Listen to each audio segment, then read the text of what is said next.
Hi there, Consuelo. So, more essays. Let's get into this and see what you did here. So, free music and free films, is it positive or negative? Let's see. It is often discussed whether free online access to music and movies has positive or negative implications. In my opinion, this is more a positive than a negative development.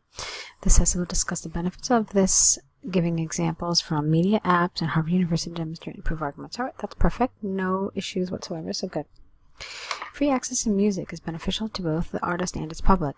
The main reason behind this is twofold. Firstly, with this, more people can be delighted with a particular singer, and as a consequence, this artist gains greater popularity among people.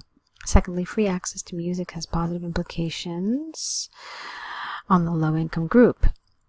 Here you needed a connector. So as this allows them, or since this allows them to enjoy their favorite artist freely, that otherwise they may not be able to do.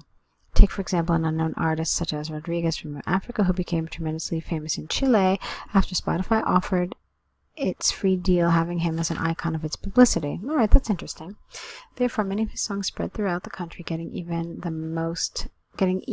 into the most vulnerable group. Thus, it is possible to state beyond doubt that with free music, everybody is benefited. I take two T's, I think, in this word right here. Okay. Free online access to films brings the opportunity to enjoy them from the comfort of one's home. You wanted one's apostrophe S, making this a great cost-effective hobby. Take, for instance, media player apps such as Netflix and Cuevana that allow, with no S, cinema lovers to have the best experience doing what they like the most at no cost, and moreover, with all the, not commodities, but I think you mean amenities at home. The wrong word there. Recent research by Harvard University showed that 60% of their students do not go to the cinema because of its high cost. Consistent with this line of thinking is that free movies can bring benefits to the ones who love cinema, making this an economical manner of entertainment. All right, that's nice. To conclude with the arguments given, I firmly agree that free access to music and films has benefits to society, making artists more popular and allowing all populations, plural, to enjoy their art. Okay, so this is nicely done. Yes, there are some grammar mistakes, and yes, there are some places where the cohesive devices were either missing or incorrect. There were some problems with that, but it's certainly on the right track to get you where you need to be. It was nicely developed. Let's see. I like that you spent a paragraph talking about music. I like that you then separated a paragraph and then talked about movies, so that was nice. Yeah, so I liked it. The only thing that I might have thought would have maybe made this a little richer is if you had discussed any possible reasons why it might be negative. I mean, there are some people who think that it is, so maybe you could have addressed that really to give it, more depth and more kind of analysis. You could have done that in one of the paragraphs, but I like what you did. It was good overall. So well done. Let's see. So I want to move straight into your task 1 now. All right. It's about car sales of certain brands in Europe, in European countries. So let's see what you had to say about this. The data given illustrates careful here, car sales of Ford, Audi, and BMW in 9 European countries during the year 2018. Okay, now this is tricky. I'm not sure what the exact... Okay, don't worry about that. It's not a chronological one. It's just in 2018, so that's fine. Let's take a look at it. What stands out from the bar chart is that BMW has similar rates, I think, without an S, of sales in most countries, whereas Ford and Audi have more variation between countries. Let's see. BMW is pretty consistent. Yeah, well, it's around 100. Okay, let's see. Whereas, what did you say? Ford and Audi have more variation. Okay.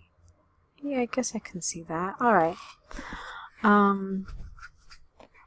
Let's take a look at something else as well. Another thing you could have mentioned is that of the 9 countries, Hungary had the highest has the highest sales in 2018, whereas Belgium has the least. That's something that you can definitely clearly say, because you would really have to analyze these kind of carefully to actually confirm that that's true.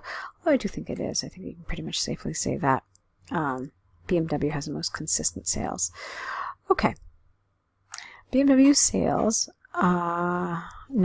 sells with an ELLS, verb. So BMW sells between 110 and 120 cars in France, Germany, Ireland, and Hungary, while UK, Holland, Poland, and Italy sell 90, 80, 80, and 90 cars, respectively. Why did you do it like that? You could have really made this a cleaner kind of sentence. Let me look at it again.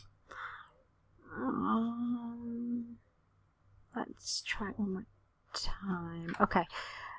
So that part's fine, but then then what I would have done here is I would have said, while Holland and Poland each sell 80, and UK and Italy each sell 90. It's just a cleaner way of kind of expressing this idea. The country with the least amount of BMW sales, now here you wanted ALES. It looks like you're mixing up your verb and your noun form. Okay, is Belgium with nearly zero sales, ALES, this year.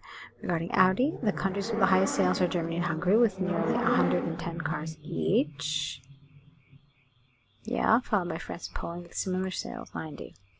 Ireland doubles Holland with 80 over 40 Audis approximately, and the UK resembles Italy with sales with an S of 10 cars, S. In contrast, Belgium has the lowest sales with nearly 0, the same as BMW sales. Okay, that's fine. The highest sales of Ford are in Hungary and Poland. Careful with your spelling of Poland, with 130 cars, while in UK, Ireland, Belgium, and Poland, the sales reach only 100. Unlikely, I don't know why you wrote unlikely here, that's not the right word. The countries with the lowest sales of this brand are, maybe you meant surprisingly. So surprisingly, the countries with the lowest sales of this brand are Italy and Germany with 10 and 5 cars, S, respectively. Overall, Hungary is the country with the highest car sales, there it is, reaching up to 400 in total, with a slight difference between brands, whereas the lowest car sales are in Belgium, careful with your spelling, with less than 100 cars in total. Okay, careful. Now, this is what I want to see. Do you see those zeros? What that means is that these figures actually refer to the thousands. So every place where you talked about 100 this, 90 this, 120 that, it's actually inaccurate. You needed to be saying thousands. That's what those 3 zeros in the parenthesis mean. So what this actually means for you in terms of your grading is that this would really affect your task achievement because you're giving inaccurate data. Okay, you're describing these figures as if they're just 100 or 120 or 90, but they're actually 100,000, 120,000, and 90,000. So a huge difference, and that would really affect, like I said, your task achievement score. There were some grammatical errors. There were some vocabulary mistakes. You kept missing up sales and cells. You kept misspelling some of the country names, even though they were right in front of you. So that's when you really have to be careful about. Okay, that's the kind of mistake that isn't really forgiven easily because you've got the way it's spelled right there. So yeah, this was a little more problematic for me, certainly more so than your task 2. So you've got some work to do in order to correct this. Okay. So correct the essay, send it back. We'll be waiting for it. Lots of luck with your writing. I hope you found that was useful. So I can't wait to see what you'll have to write for us the next time.